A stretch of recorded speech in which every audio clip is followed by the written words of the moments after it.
It's 2025 and somehow people still believe all these myths about introverts. So, this is me taking the time to put an end to all of it.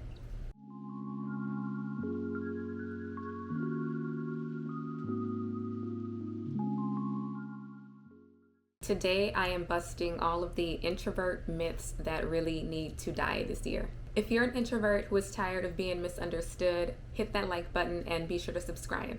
Introversion isn't about hating people or avoiding people. It's simply just about where we get our energy from. Introverts come in so many different forms. There are social introverts, there are thinking introverts, so we aren't just one type of way. So with that clear, let's jump into the myths that we are leaving behind. The first myth is that introverts are shy. Now this one always irks me because shyness does not equate to introversion.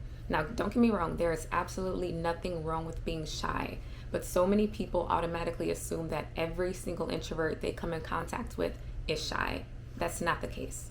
People like to assume that we are less likely to speak up for ourselves or stand up for ourselves just because we present more quiet and more chill. And that's the farthest thing from the truth. Introverts a lot of times have a quiet confidence that can be felt by others. So just because we like to conserve our energy and we're pretty chill, don't take that as a weakness and think that you can get away with anything with us, because no. And especially with this introvert, because the second myth is that introverts do not like people. That is not true. We like select people. We value deep level connections, not small talk. So maybe to other people from the outside looking in, that can look like we're a little standoffish because we don't talk to a lot of people, but that's usually why, especially out in public. Small talk is a really big thing. Social niceties are a really big thing. Like, we'll partake in it, but it's not our favorite thing to do. So anytime that we can not do it, we will. So although we are a little particular about the people we surround ourselves with, we do like them. The third myth is that introverts cannot be leaders. That's completely false because, hello, Obama, Mark Zuckerberg, so many others, I'm sure. A lot of leaders that we have in the world are introverted. And a lot of introverts just have innate skills that are transferable to leadership. For one, we're calm under pressure. We're introspective. We listen more than we talk. We're always thinking. We're in our heads, so we're able to scope out different situations that others may not be able to. Now, even though introverts can make really great leaders, I do think that we can sometimes be more burnt out in leadership positions than, let's say, an extrovert, just because typically with leadership, you have to be around a lot of people. You have to constantly be in the mix and strategizing, things in the back end, which we can be good at, but I think it will be a little bit more draining for us, but we make excellent leaders. The fourth myth is that introverts are boring. People often equate our quietness to being boring, when in actuality, like I said, we like to conserve our energy and we don't show our full personality just to random people in the world. Typically, the introverts that you see while you are out and about in the world are completely different when they are around their family and their friends.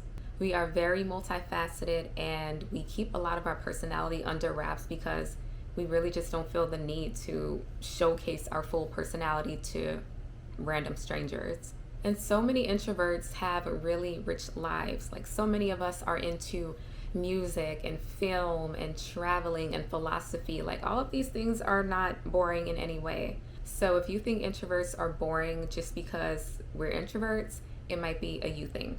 The fifth myth is that introverts should fix ourselves to be more outgoing. It is no secret that we live in a very extroverted world and society typically prefers extroverted people. However, that does not mean that anything is wrong with being an introvert and that we need to change to suit the needs of other people. Introversion plays a part just as much as extroversion does. The same way that there is nothing wrong with being extroverted, there's also nothing wrong with being introverted. The only reason why introversion is looked at as this bad thing that needs to be fixed is just because society, well, American society anyway, it really it puts extroversion at a higher rank than introversion. And one thing that's really annoying to me is that in society, people will put the extrovert over the introvert in Let's just say it's a situation where there's an extrovert applying for a job and there's an introvert applying for a job. Both candidates have the exact same qualifications, skill sets, everything is the same, except one is an extrovert, the other is an introvert. 9 out of 10 times, that company will pick the extrovert over the introvert just off of optics. So that's really annoying to me, but unfortunately, I know that's how the world works. But even still, for any introverts watching this, that does not mean that you need to change yourself to be this super outgoing person if that's just not who you are naturally. Because the right company, the right friend group, the right everything will always be there for your authentic self. And the last myth that I have heard is that introverts are bad at communication. And of course, this is also false because it just puts a preconceived judgment on introverts that can be true for extroverts or any group of people. I think we're more stigmatized just because, again, we only really talk when we have something to say, and we don't like small talk, so we're just not having little random side combos with people. So maybe that aspect of it can make it look like we're bad at communication when we just don't really feel like talking. We just prefer more meaningful conversations. And a lot of times we are very introspective. Like if there's ever an issue with a friend or a family member, we definitely have those skills needed to communicate effectively with the person. So I think from the outside looking in, though, of course, they don't see it that way. A lot of introverts can be amazing writers, speakers, listeners. So the bad communication label just doesn't stick. So those are some of the top introvert myths that I have heard that need to be completely done away this year and every year after. So hit like if you enjoyed this video and leave me a comment down below about any preconceived notions somebody had about you just because you were an introvert. Thanks for watching. Share this video if you would like with an introverted friend, and be sure to watch this video next.